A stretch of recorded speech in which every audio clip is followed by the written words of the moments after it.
Адам өмірі ұзақ жол емес, жүріп өткен ізімен өлшенетін ғұмыр. Кейбір адамдар бұл дүниеге ұзақ жасау үшін емес, айналасына жылу қалдыру үшін келгендей көрінеді. Олар өмірден өткен соң ғана өздерінің қаншама жүрекке тамыр жайғанын, қаншама жанның жадында үнсіз өмір сүріп жатқанын сезінесің. Адамның артында қалған ең қымбат мұрасы дүние мүлік те, атақ та емес, оны сағынатын жүректердің көптігі екен ғой. Жанар да сондай жан еді. Бүгін біз оның туған күнін емес, өмірден озғанына 1 жыл толғанын еске алып отырмыз. Жанар туралы өткен шақпен айту қандай қиын. Өйткені оның жадыраған күлкісі, ақ көңіл мінезі, шүкірмін деп жүретін дауысы әлі де құлағымызда.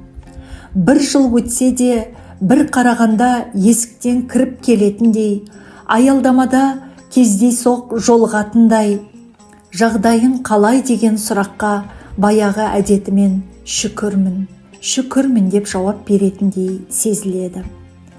Жанар Бітікей қызы Қоңырбаева 1976 жылдың 28 сәуірінде Ақтөбе облысының Жарқамыс ауылында дүниеге келді. Ата-анасының 2-ші перзенті болған Жанардың балалық шағы елдің тыныс тіршілігімен біте қайнасып өтті. Отбасы әуелі Байғанин ауданының орталығы Қарауылкелдіге, кейін Шұбарқұдық ауданының Теректі елді мекеніне қоныс аударды. 1982 жылы мектеп табалдырығын аттаған кішкентай Жанар алғашқы ұстазы Ақшынар апайының сүйікті шәкіртіне айналды. Білімге құштарлығы оны Ақтөбе облыстық Құсайынов атындағы Дарын мектеп-интернатына жетеледі. 1987-88 оқу жылында сол білім ордасына қабылданып, 1992 жылы орта мектепті тәмамдады. Алайда Жанардың өміріндегі ең үлкен мектеп отбасы мектебі еді. 2000 жылы Ожырайдың жігіті Мұхтарға тұрмысқа шығып, шаңырақ көтерді. Дүниеге 2 ұл, 1 қыз бала келіп, ана деген ұлы есімге лайықты ғұмыр кешті. Жанарды көрген жан оның бойынан қазақ әйеліне тән талай қасиетті бір арнадан табатын. Қазаны оттан түспейтін, төрінен қонақ үзілмейтін. Үйінің берекесін сыртқа шашпай, бар қуанышын отбасының қуанышынан табатын. Ол адал жар еді, аяулы ана еді. Жақсы жеңге, келісті келін, жанашыр бауыр, ақ көңіл құрбы еді. Мұхтар 8 ағайынды, енесі Жанарды қара шаңырақтың келіні ғып, қолында алып қалуында үлкен сенім жатқандай. Осындай үлкен әулетке келін боп түскен Жанардың ақылы мен мінезі, сабыры мен сыйластығы оны төрге шығарды. Ата енесіне қызмет етіп, әсіресе енесі ауырған жылдары қасынан табылып, бағып-қағып ақ батасын алды. Келін болып келген шаңыраққа өз қызындай сіңіп, сол әулеттің бір бөлшегіне айналды. Қазақ келіннің жақсы келген жерін көркейтеді дейді. Жанар сол сөздің мағынасын өз ғұмырында көрсетіп кеткен келін еді. Балаларының жетістігі оның ең үлкен қуанышы болды. Үлкені Арсенді әжесінің баласы деп еркелетіп өсірді. Ақтөбеде облыстық қазақ-түрік лицейін бітіріп, Алматыға грантқа түскенде Жанардың жүрегі қуаныштан жарыла жаздаса да, аузына шүкір деген сөз түсті. Баласының жетістігін мақтан тұтса да, өзін алға шығармайтын. Бұл оның табиғаты. Қызы Айғаным мектепті алтын белгімен тәмамдап, Әл-Фараби атындағы Қазақ ұлттық университетіне грантқа түскенде де ана жүрегі шаттыққа бөленді. Бірақ өкініштісі қызының диплом алған сәтін көруге тағдыр жазып апты.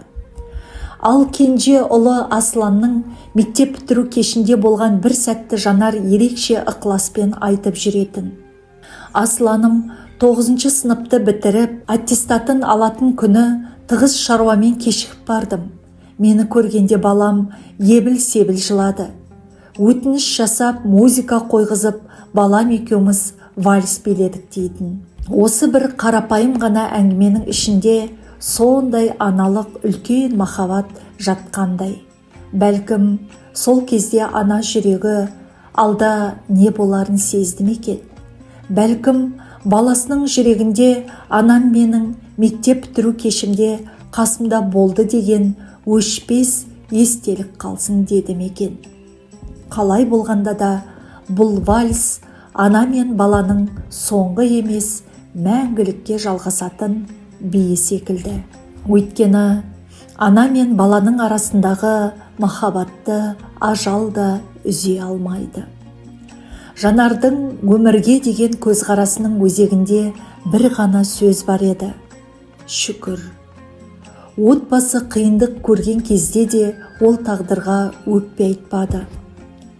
Мұхтардың жұмысы қысқарып, отбасы тапсыз қалған жылдарда қабағын шытпады. Арсенді лицейдегі оқуынан шығармай қиындыққа төтеп берді. Алланың уақытша сынағы ғой, бұл күндерде өтер, тек аман болайықшы дейтін. Осы сөздің өзінен оның қандай адам болғанын аңғаруға болады. Бақытты болу үшін көп нәрсенің керегі жоқ екенін ол түсінген. Амандық болса, бәрі бар. Балаң аман болса, байлығың сол. Жарың қасыңда болса, тірегің сол. Алла берген әр күнге шүкір ету өмірдің ең үлкен байлығы. Арсен азамат болып, еңбекке араласып, ата-анасына қолғап сете бастағанда Жанардың қуанышында шек болмады. Шүкір бұған да жеттік. Арсенім жақсы табыс табады. Миллионердің анасымын. Алла жеткізді деп әзілдей күлетін. Айғанымын да мақтан тұтатын. Айком ақылды боп бой жетті. Енді тек тіл көзден аман болсын дейтін. Балаларының әрбір жетістігін өзінің жетістігіндей көретін. Жанардың жаман ауруға шалдыққаны 2024 жылдың қыркүйегінде медициналық тексеру кезінде белгілі болды. Адам баласы үмітпен өмір сүреді ғой. Аурудың аты қанша ауыр болғанымен жақындары оның жазылып кететінен үміт үзбейді. 2025 жылдың маусымынан бастап дерт меңдеп, ем іздеп, жанын аман алып қалудың жолын қарастырды.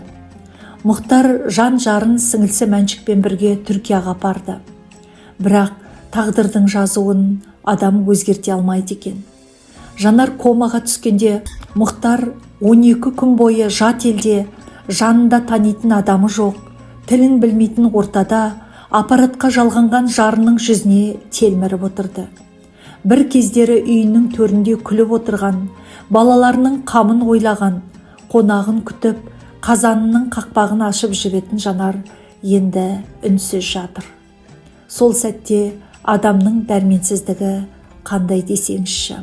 Анадан нешеу тусаңда жалғыздық түсер басыңа деген сөздің салмағын Мұхтар сол күндері жанымен сезінген шығарау.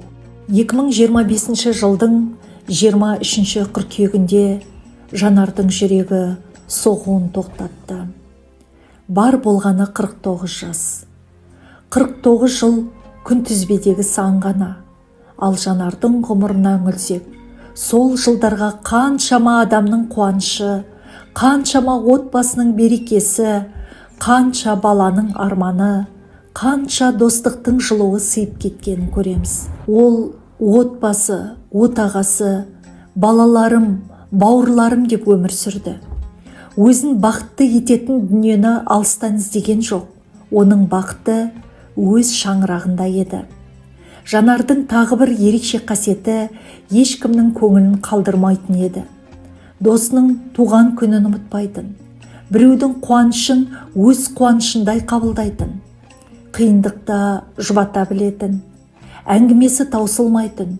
күлкісі айналасына жылу шашатын. Сондықтан достар үшін Жанардың орны бөлек. Қазір әр достың жүрегінде бос кеңістік қалғандай. Жанар әр жақын адам үшін мейірім мен шүкіршіліктің үлгісі болып қалды. Жанар мансап қуған басшы болмады, білім қуған ғалым болмады, бірақ ол өзінің шағын әлемінде үлкен адам болды. Өйткені адамды ұлық ететін атақ емес, айналасына қалдырған жылуы. Жанар бізге өмір сүрген кезінде де, өмірден өткен соң да бір нәрсені үйретіп кеткендей. Барға шүкір, жоққа сабыр, жақыныңа мейірім, әр күніңе тәубе. Қос құлыннан айырылып, қос қанаты қайрылғандай болған қарт анаңа Алла сабыр берсін. Артыңда қалған балаларыңа медет болсын. Жер ортасына келіп, жан-жарынан айырылған мұқтардың жүрегіне күш берсін. Балаларыңның әр жетістігін көріп, қуанып жүрер едің. Енді олардың әр қуанышы сенің рухыңа бағышталған дұға болсын. Жаның жәннатта, мекенің Фирдаус бағында болсын, Жанар досым. Еске алушы достары: Жандос Гүлжан, Саймағамбет Жансәуле, Бәкбай Рима, Асхат Жанар, Мақсат Назгүл, Ербол Айнұр, Бақытжан Қызғалдақ.